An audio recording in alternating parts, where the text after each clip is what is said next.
A loud knock on my barn door shot a chill through me. As I swung it open, 4 men in black shirts, emblazoned with the word "Cho," stormed in uninvited.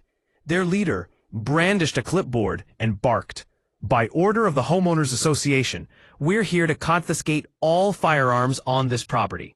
Hand them over now or face the consequences." I was taken aback, my hands instinctively clenching behind my back, though I managed to keep my voice steady. "This is my land. You have no right to be here." The man merely smirked as he leaned ominously closer. "We are the law here. You don't get a say." His companions dropped duffel bags on the ground, casually scanning my barn as if it were theirs to command. My temper flared, but I didn't budge, at least not yet. One of them soon spotted my old hunting rifle on the wall and yelled triumphantly, "Found one!" Reaching for it, I quickly stepped in their way. "Back off," I commanded, my tone strikingly sharp. The leader let out a derisive laugh. "Or what, you'll call the cops? We're the cops now." At that moment, I understood they weren't mere trespassers, but impostors. A fleeting glance at their belts revealed no authentic badges, just cheap props. They didn't know the history I carried, spending 2 decades in the U.S. Army on covert missions. Training kicked in. I mentally counted 3 exits, 4 intruders, and felt the reassuring weight of my loaded revolver at my hip. For now, I would play the role of the terrified farmer. "Fine," I said slowly. "Take the gun. But you'd better know what you're doing." The leader sneered. "Oh, I'm sure." He missed the subtle way my thumb pressed the hidden alarm button beneath the workbench, and how my friends stationed outside were actually retired veterans. As he lunged for the rifle, I inhaled deeply. Everything was about to escalate. The instant his fingers grazed the stock of my rifle, a sharp whistle sliced through the air. 3 of my men slipped quietly through the side door like shadows. The fake HOA thugs were oblivious, engrossed in their bravado. The leader spun back to me, thrusting the clipboard against my chest. "Sign this notice," he demanded, "or we'll seize every weapon you own and slap a $10,000 fine for violating HOA safety protocols." Glancing at the paper, I scoffed. It was no legitimate document, merely a shoddy printout with my name misspelled. "You really think this holds up in court?" His jaw tightened. "Court? You won't make it to court." He gestured at his men. "Bag the weapons. If he resists, bag him too." As one thug approached, puffing up as if to grab me, I ditched the act. In a swift motion, I drew my revolver, point squarely at him, and the entire barn froze. "Step back," I instructed, a calmness in my voice that felt utterly unfitting for someone who was supposedly scared. The leader's face drained of color. "Whoa, whoa, you can't point a gun at HOA officials." I tilted my head slightly, a cold smirk settling on my visage. "Funny thing, HOA officials rarely carry plastic badges." Then, with a sudden bang, my ally outside kicked the door open, holding a shotgun. "Boss, perimeter secure," he announced, eyes fixed on the intruders. The 4 imposters began to panic, looking like cornered animals.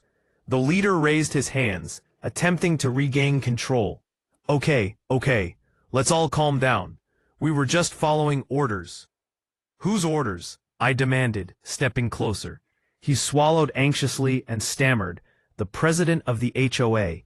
She said you were a threat to the community, that you had illegal weapons and—" I cut him off. "I am the community. This is my land, and every firearm here is registered with the U.S. Army." For the first time, genuine fear flashed across his face. "You boys picked the wrong farm," I growled, "and you have no idea whom you're dealing with." Outside, the sound of approaching engines roared nearer. The leader's head snapped towards the sound, voice quaking. "Who's coming?" I said nothing, instead holstering my revolver and whispering, "Military Protocol, Phase 1. That's when the real action began. The barn doors burst open, filling the room with blazing sunlight. 3 black SUVs screeched to a halt, stirring up clouds of dust. Doors flung open, and a squad of men in tactical gear emerged, executing movements with military precision. Their uniforms lacked police insignia, save for a single gold star on each chest. The fake HOA thieves stumbled back, all semblance of courage lost. "What the hell is this?" one shouted at the top of his lungs, his bravado shattered. I stepped forward slowly, boots echoing against the wooden floorboards. "Private militia? No. This is a federal response team, my team." His eyes widened in confusion. "Federal? What are you talking about?" I locked eyes with him, allowing the gravity of my words to register. I wasn't just some farmer living out my retirement. I commanded a covert U.S. Army unit on counterterrorism operations, and their threat had set off the military protocol meant for domestic risks. His hands trembled, the phony badge glinting in the light. "We didn't know. She told us you were dangerous." "She?" I pressed, moving closer. He hesitated, then blurted out, "Karen, the HOA president said you were stockpiling weapons to incite an uprising. She promised us cash if we confiscated everything before the real cops got here." A surge of anger erupted inside me. So they impersonated federal officers and stormed my land because a greedy neighbor waved some cash at them? As the men exchanged nervous glances, their leader opened his mouth, but before words formed, the grumble of a pickup truck engine emerged louder, stopping just outside the barn. Everyone tensed as the truck slammed to a halt. The door swung open, and there she was, Karen, sporting a perfectly pressed blouse, oversized sunglasses, and that infuriating smug grin as if she owned the whole county. She strutted forward, waving a phone. "Well, well, well," she sneered. "Looks like I arrived just in time to see a criminal threatening my HOA officers." I stepped forth, fists clenched. "These aren't officers, Karen. They're criminals, just like you." Karen cackled, the sound grating against my ears. "You really believe anyone will take your side over me? I control this community, and when the sheriff arrives, you'll be in cuffs before the day is done." I remained unmoved. "Karen, you have no idea what storm you've just walked into." Behind me, one of my men whispered, "Boss, Phase 2? I nodded slowly, a determined glint in my eye. Phase 2. No sooner had I given the signal than my team sprang into action. In mere moments, 2 of them slapped handcuffs around the wrists of the fake HOA thugs, while another snatched their pitiful badges and weapons. The leader protested in vain, until the muzzle of a rifle pressed into his back silenced him. Karen's confident demeanor shattered.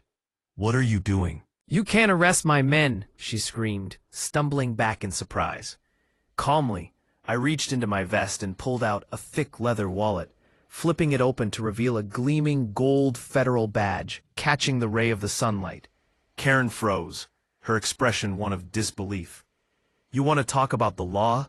I cut in sharply, voice unwavering, slicing through the thick tension. "I am the law here. Those men aren't mere farmhands. They're my former unit, U.S. Army Command, Special Domestic Operations." Her facade unraveled as she stumbled backward. "That's impossible. You're just a farmer." I loomed closer, boots solid against the gravel. "I earned this land through 20 years of service to my country. Did you truly think you could use phony officers to intimidate me? To thieve my guns and freedom? Not today." Panic washed over her as she gripped her phone, determined. "I'll call the sheriff." "He'll side with me." Almost on cue, a sheriff's cruiser sauntered to the edge of the property. Karen brightened until the sheriff stepped out, tipping his hat my way as he said, "Colonel, we got here as fast as we could." Her expression drained, disbelief hitting her like a tidal wave. "Wait, Colonel?" she stammered. I nodded, each moment weighing heavier than the last. "That's right. Now you're about to answer for every crime you've committed." The sheriff rounded on my team. "Get these impersonators in the back of the cruiser. Federal charges await them." Karen spun about, panicking like a caught animal. "No, this isn't fair. I control this neighborhood. You can't do this to me." I met her gaze. "You no longer control anything." as one of my men presented a tablet showing live footage from the hidden cameras planted across my property. The video unfolded clearly, displaying Karen conspiring with the fake officers, handing over cash as they plotted the raid. The sheriff showcased it, declaring, "This is ample evidence. Karen, you're under arrest for conspiracy, fraud, and impersonating law enforcement." Karen screamed as the cuffs clicked around her wrists, mired in disbelief. "No, this was meant to be my triumph. You've ruined everything." I leaned in as she was led towards the cruiser, my voice low and fierce. "You didn't just mess with me. You messed with a soldier sworn to protect his land and country." As she was ushered into the cruiser, a crowd of neighbors began to gather by the fence, murmuring and recording the entire fiasco on their phones. I raised my voice so everyone could hear. "This land was paid for in blood and service. No HOA, no corrupt officials, no Karen will ever take it from me or my family." The crowd erupted in cheers as the sheriff departed, escorting Karen and her faux brigade away into the distance.